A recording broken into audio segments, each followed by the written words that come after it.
నాయనమ్మ ఫోటో.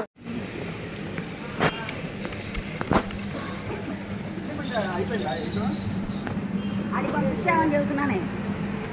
అడిగి పంపించాం.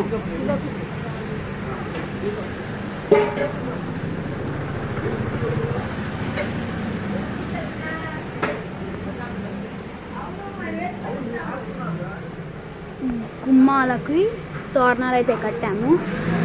టెంట్ కార్ అయితే అటు సైడ్ పెట్టేసాము, ఖాళీ స్థలం ఉంటే. ఇదిగోండి మా చెల్లి. అరేంజ్మెంట్స్ జరుగుతున్నాయి పైన.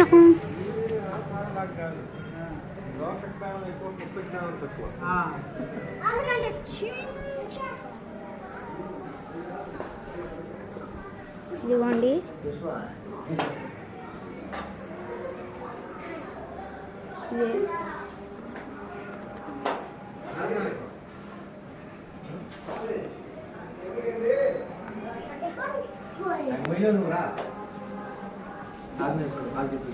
కిందకెళ్ళి పంచామృతం గిన్నె దాకా పప్పు గుత్తి కూడా తీసుకో. నెక్స్ట్ ఎడిటింగ్ చేసేస్తే పంపిస్తా స్వామి. అంతవరకు సెలవు.